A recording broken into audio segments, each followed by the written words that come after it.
करता हूं दोस्त। इसके पहले के वीडियो में हमने आपसे बातचीत किया हुआ था मित्रता के बारे में, जहां मित्र और मित्रता में डिफरेंस और उसको हमने विस्तार से समझा हुआ था। आज उसी श्रृंखला को आगे बढ़ते हुए हम देखेंगे संबंध, कार्य और खेल। तो सबसे पहले हम आपसे बातचीत करेंगे संबंध के बारे में। और जब हम संबंध की बात करते हैं तो सबसे पहली बात आप ध्यान देंगे कि संबंध किसे कहते हैं। तो हम यहाँ पे परिभाषाओं के तौर पर ध्यान देंगे कि संबंध वह बुनियाद, संबंध वह बुनियाद है जिस पर प्रत्येक प्रकार का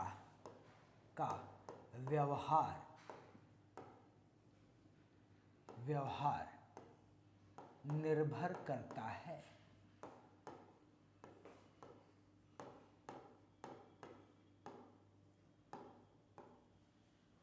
संबंध, ध्यान दीजिएगा, संबंध, हमने एक लाइन लिखा कि संबंध वह बुनियाद है। बुनियाद का मतलब होता है नींव, या आप कह सकते हैं उसकी सबसे महत्वपूर्ण आधारशिला।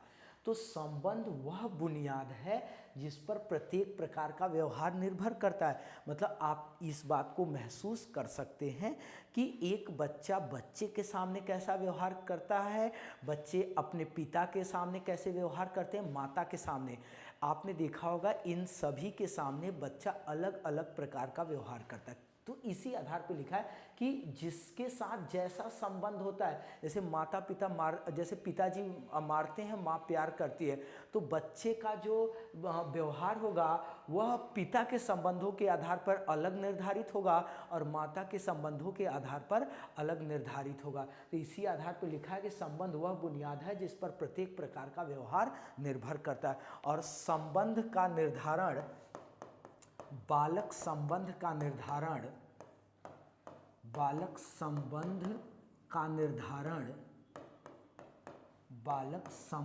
निर्धारण अपने व्यक्तित्व के अनुसार करता है।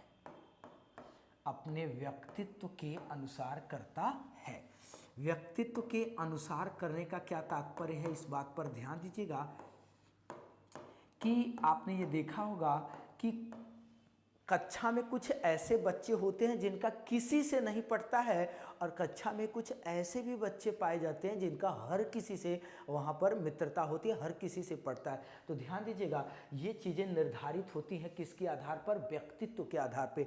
मतलब बच्चे का स्वयं का एटीट्यूड, स्वयं का व्यवहार, स्वयं का उसका जिस प्रकार सोचने समझने व्यवहार करने का तरीका, नज़रिया होगा, उसी के आधार पर वह संबंधों का निर्माण करता है। उसी आधार पर मित्र होते हैं, उसी आधार पर सहयोगी होते हैं। ऐसे ही लोगों के पास बच्चे उठता बैठता है जिससे उसका व्यक्तित्व क्या करता है, मैच करता है। अब देखिए, अब ये तो हम बालक के परिप्रेक्ष्य में समझ रहे हैं। अगर हम आगे परिभाषा संबंध की केवल और केवल परिभाषा बालक को छोड़ करके सभी संदर्भ में निर्धारित करें तो ध्यान दीजिएगा कि दो या दो से अधिक लोग जो रक्त के आधार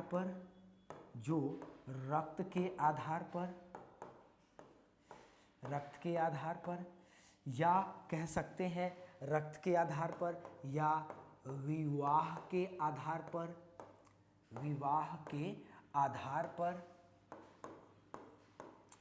या भावनाओं के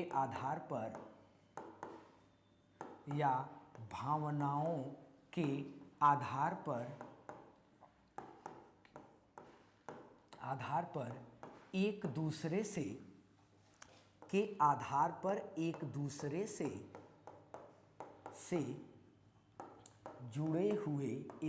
से जुड़े हुए होते हैं,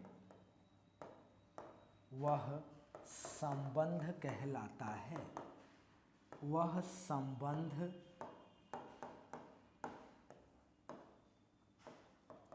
कहलाता है। अब देखिए, इस लाइन को समझिएगा, ये मूल परिभाषा है हमारे किसकी, संबंध की, कि दो या दो से अधिक लोग, देखिए ध्यान दीजिएगा, संबंध दो व्यक्तियों के बीच स्थापित होता है तो कम से कम दो व्यक्ति होंगे, अधिक से अधिक चाहे जितने हो सकते हैं। तो दो या दो से अधिक लोग जो रक्त के आधार पर, रक्त का मतलब हो गया जिससे खून का संबंध है, जैसे पिता पुत्र, दादाजी पिताजी, इस तरीके से, या जैसे हमारे पिताजी हो गई, हमारी बुआ हो गई, तो ये सब आपस में एक दूसरे से, जैसे भाई बहन हो गए, ये एक दूसरे से कैसे जुड़े होते हैं, रक्त के आधार पर। तो कह रहा दो या दो से अधिक लोग जो रक्त के आधार पर, विवाह के आधार पर, विवाह का सीधा सा मतलब हो गया जैसे दादा दादी, तो दादा दादी के बीच में जो संबंध बना वो विवाह आधार बना, माता पिता इनके बीच में जो संबंध बना वो विवाह का बना, चाचा चाची जो संबंध बना वो हमारा विवाह बना। और भावनाओं के आधार पर, भावना का सीधा सा मतलब होता है लगाव के आधार पर, तो प्रारंभिक स्तर पर बच्चे जो मित्रता का जो जाल रचते हैं, जो मित्रता के दायरे में जो वो आते हैं, वो उनका संबंध जो निर्धारित होता है भावनाओं के आधार पे, मतलब लगाव होता है, वो हमारे कार्यों में सहयोग करते हैं, हम उनके कार्यों में सहयोग करते हैं, हमें उनसे उम्मीद होती है, उन्हें हमसे उम्मीद होती है। तो भावनाओं के आधार पर एक दूसरे से जो जुड़े हुए होते हैं वो हमारा क्या कहलाता है, वो हमारा संबंध कहलाता है। तो ये मूल रूप से हमारी परिभाषा किसकी है, संबंध की है। इसको थोड़ा सा और आगे की ओर अगर हम खींचते हैं तो ध्यान दीजिएगा, हम कहते हैं संबंध के प्रकार की बात करते हैं। तो ध्यान दीजिएगा, जब हम संबंध के प्रकार की जब हम बात करते हैं तो संबंध हमारा मूल रूप से दो प्रकार का होता है। एक संबंध हमारा होता है कौन सा, एक संबंध को हम कहते हैं रक्त संबंध, और एक संबंध हमारा जो निर्मित होता है या जो बनता है उसको हम कहते हैं कौन सा संबंध, विवाह का संबंध, विवाह का संबंध या विवाह के आधार पर संबंध। अब देखिए ध्यान दीजिएगा, अगर हम बात करें आपसे रक्त संबंध है तो देखिए ध्यान दीजिएगा कि जो रक्त के आधार पर, रक्त के आधार पर, रक्त के आधार पर जो आपस में जुड़े होते हैं, रक्त के आधार पर जो आपस में जुड़े होते हैं उनके द्वारा जो निर्मित होता है वो क्या कहलाता है, रक्त संबंध कहलाता है। रक्त संबंध जैसे सीधे तौर पर अगर हम कहें तो हमारे जैसे माता और पिता, माता और, जैसे अगर हम कहें तो ऐसे समझिएगा कि माता और उनका बच्चा, अब इस बच्चे से उसके पिता जुड़े हैं, इनका भी संबंध किसके आधार पर हो गया, बच्चे का पिता के साथ देख सकते हैं, चाहे माता का बच्चे के साथ देख सकते हैं। जैसे हो गया हमारे दादाजी, अब दादाजी हो गए और हमारी कौन हो गई, दादी हो गई। तो देखिए दादा और पिता हमारा रक्त संबंध कहलाएगा, और पिता और दादी, देखिए इनका आपस में नहीं, देखिए जो हम जाल बना रहे हैं किसके आधार पे, माता और बच्चे का, और उसके साथ बच्चे का पिता के साथ, पिता का दादा के साथ, पिता का दादी के साथ, ये जो संबंध बना रक्त के आधार पर है। जैसे भाई हो गए, भाई और बहन हो गए, ये भी आपस में एक दूसरे से कैसे जुड़े हुए हैं, ये रक्त के आधार पर जुड़े हुए होते हैं। ये हमारा संबंध क्या कहलाता है, रक्त के आधार पे या रक्त के द्वारा निर्मित संबंध कहलाता है। अगले कह रहा है विवाह का संबंध। तो ध्यान दीजिएगा, वह संबंध जिसका निर्धारण विवाह के आधार पर होता है, जो विवाह के आधार पर एक दूसरे से, विवाह के आधार पर एक दूसरे से जुड़े हुए होते हैं, एक दूसरे से जुड़े हुए होते हैं, वह हमारा क्या कहलाता है, वो हमारा विवाह का संबंध कहलाता है। जैसे अगर हम उदाहरण की बात करें तो अब आप ध्यान दीजिएगा, जैसे हमारे कौन, हमारे दादा और हमारी दादी, इनके बीच में संबंध कैसे बना, विवाह के आधार पर बना। ठीक इसी प्रकार से जब जैसे हम कहें कि हमारे माता और हमारे पिता। अब ये माता और पिता इन दोनों के बीच में जो संबंध बना वो कैसे बना? विवाह के आधार पे बना। ऐसे ही हम आपसे कह सकते हैं जैसे हमारे चाचा हो गए और हमारी चाची हो गई, तो चाचा चाची के बीच संबंध कैसे बना? तो हमारा संबंध बना विवाह, बुआ हो गए, फूफा, बड़े पापा, बड़ी मम्मी, ये सारे के सारे हमारे विवाह के आधार पर। और इधर हम देख सकते हैं जैसे माते का बच्चे के साथ, बच्चे का पिता के साथ, पिता का दादा के साथ, पिता का दादी के साथ, भाई बहन, ये हमारे जुड़े होते हैं आपस में किसके आधार पर? रक्त के आधार पर जुड़े हुए होते हैं।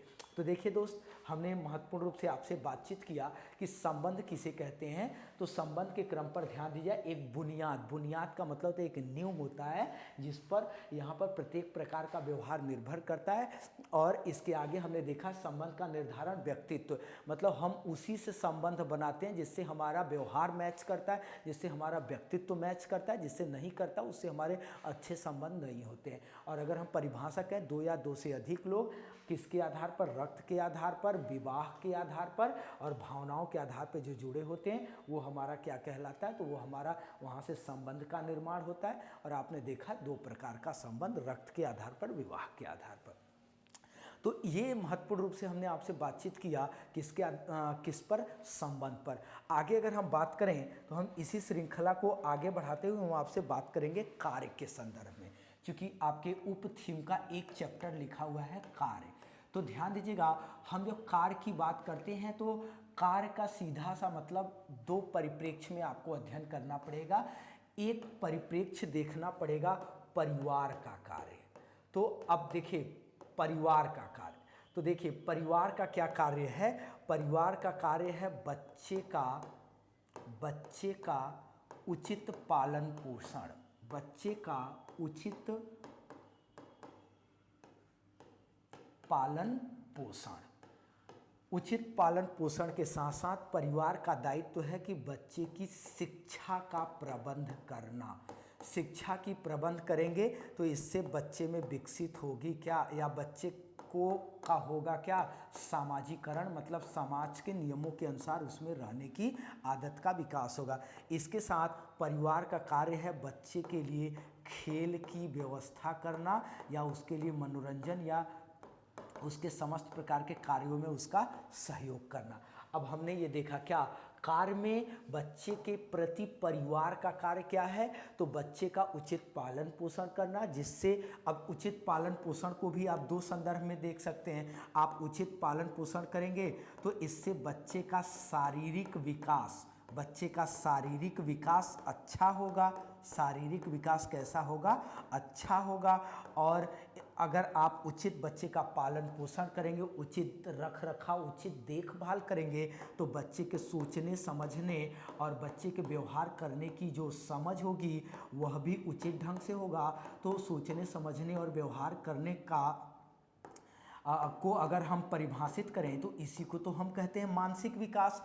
तो जब बच्चे का उचित पालन पोषण परिवार के द्वारा किया जाएगा तो बच्चे का उचित शारीरिक विकास होगा और बच्चे का उचित कैसा विकास होगा? मानसिक विकास होगा। उसके बाद शिक्षा, और शिक्षा का आधार क्या होना चाहिए? नैतिकता।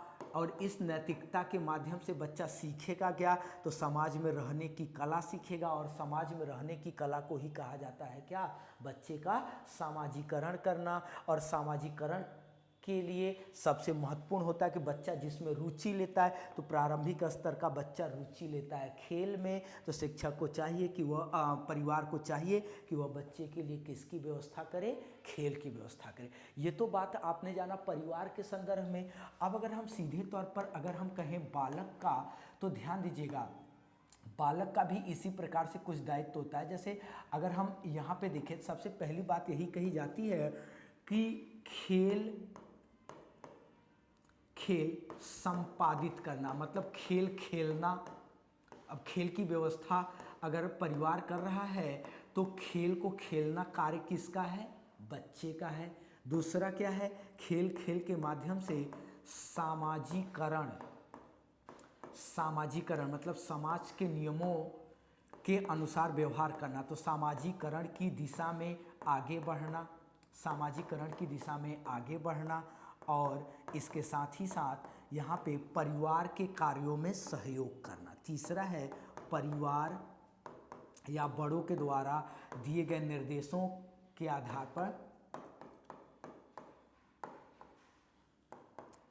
पर व्यवहार करना ही कहलाएगा क्या करना, सहयोग करना। तो अब देखिए ध्यान दीजिएगा कि बालक का परिवार में महत्वपूर्ण रूप से क्या है, खेल की क्रियाओं को संपादित करना, और जो परिवार के द्वारा सामाजिकरण की शिक्षा दी जा रही है वो सामाजिकरण की मतलब समाज के नियमों की दिशा में आगे बढ़ना और परिवार के कार्यों में क्या करना, सहयोग करना। तो इस प्रकार हमने महत्वपूर्ण रूप से कार्य को देखा, एक जो बालक के परिप्रेक्ष्य में परिवार का क्या कार्य है और परिवार में बालक का क्या कार्य। अब आगे की ओर बढ़ते हैं तो हम इसका एक उपथीम जानेंगे, खेल। और खेल की अगर हम बात करते हैं तो ध्यान दीजिएगा कि अगर हम खेल को परिभाषित करने का प्रयास करें तो सीधे तौर पर एक लाइन में हम कह सकते हैं कि बालक की या बालक के जीवन की यह वह क्रिया होती है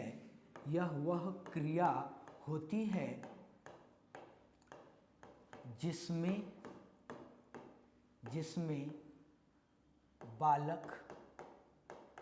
बालक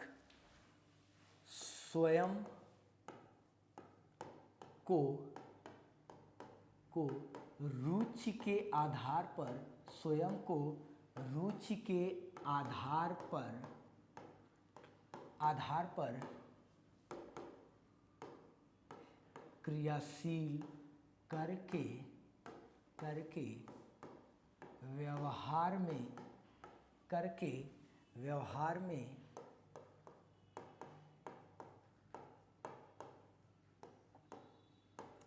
परिवर्तन करता चला जाता है।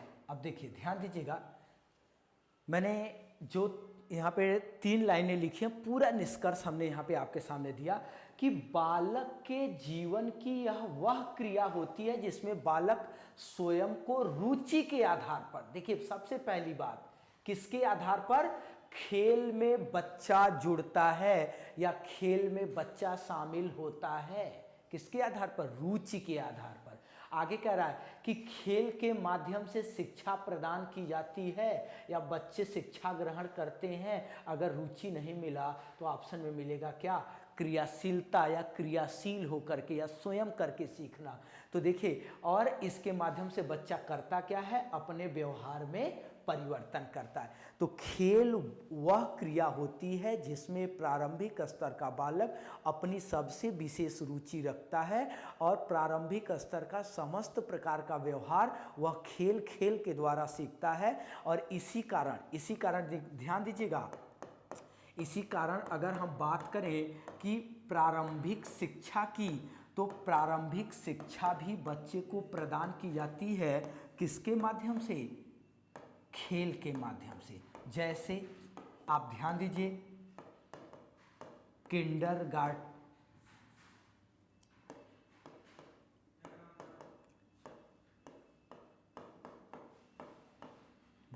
किंडरगार्टन विधि हो गई हमारी, एक हमारा हो गया जैसे जिसे आप कहते हैं बुनियादी शिक्षा। ये मतलब प्रारंभिक स्तर पर बच्चे को सीखने सिखाने की जो भी तकनीक चलती है, जो भी हमारे व्यवहार होते हैं, उसका आधार ही होता है क्या, खेल। अब इसी के आधार पे एक हमारी बातें जुड़ जाती हैं कि बच्चे के विकास में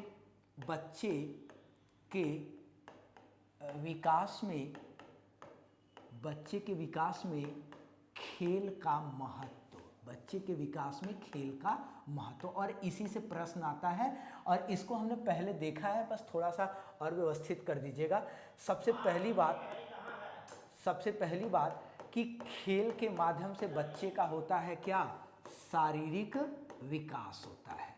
शारीरिक विकास क्यों होता है, क्योंकि बच्चा इसमें करता क्या है, अंग संचालन करता है। क्या करता है, अंग संचालन। जब अंग संचालन करेगा तो अंग संचालन के माध्यम से बच्चे के मांसपेशियों में आती है क्या, परिपक्वता। और जब परिपक्वता आएगी तो बच्चे का उचित रूप से होगा क्या, शारीरिक विकास होता है। इसके अलावा खेल के द्वारा बच्चे का मानसिक विकास भी होता है। मानसिक विकास किस प्रकार से होता है, ध्यान दीजिएगा। बच्चा खेल में स्वतंत्र अभिव्यक्ति करता है। बच्चा खेल में क्या करता है, स्वतंत्र अभिव्यक्ति करता है। और बच्चा जब खेल में स्वतंत्र अभिव्यक्ति करता है तो इससे क्या होता है, बच्चे के अंदर तर्क और जिज्ञासा का विकास होता है। तर्क और जिज्ञासा के आधार पर जो कुछ भी बच्चे के द्वारा किया जाएगा चिंतन, उससे बच्चे का विकास होगा। किसका, बच्चे का मानसिक विकास होगा। इसके अलावा ये भी ध्यान दीजिएगा कि खेल के माध्यम से बच्चे का संवेगात्मक विकास होता है। संवेगात्मक विकास होता है। संवेगात्मक विकास किस प्रकार से होता है दोस्त, आप ध्यान दीजिएगा। संवेग क्या होता है, प्रेम, क्रोध, भय, घृणा। तो संवेगात्मक विकास देखिए होता क्या कि जैसे आपने ये देखा कि खेल में बच्चा स्वतंत्र अभिव्यक्ति करता है। जब बच्चा स्वतंत्र अभिव्यक्ति करता है तो वह वातावरण में कुछ कौशल सीखता है। वातावरण में कौशल सीखता है। कौशल कैसा सीखता है, कौशल सीखता है। वो कौशल कौन कौन सा सीखता है, जैसे ध्यान दीजिएगा। बच्चा प्रेम, मतलब आपस में एक दूसरे से मिलजुल करके रखना है। प्रेम, दया, सहानुभूति, प्रेम, दया, सहानुभूति, परस्पर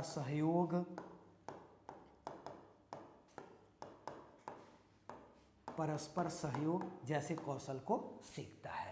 तो ये हमारे महत्वपूर्ण रूप से क्या करते हैं, बच्चे के शारीरिक विकास, मानसिक और संवेगात्मक विकास में बच्चे को और भी अधिक समायोजनशील बनाते हैं और बच्चा शिक्षण अधिगम की दिशा में आगे बढ़ता चला जाता है। तो दोस्त ध्यान दीजिएगा कि हमने महत्वपूर्ण रूप से आज संबंध, कार्य और खेल के संदर्भ में बातचीत किया। सिलेबस के नेक्स्ट पार्ट के साथ अर्थात पशुओं पौधों के साथ पुनः मुलाकात करते। थैंक यू दोस्त, थैंक यू वेरी मच।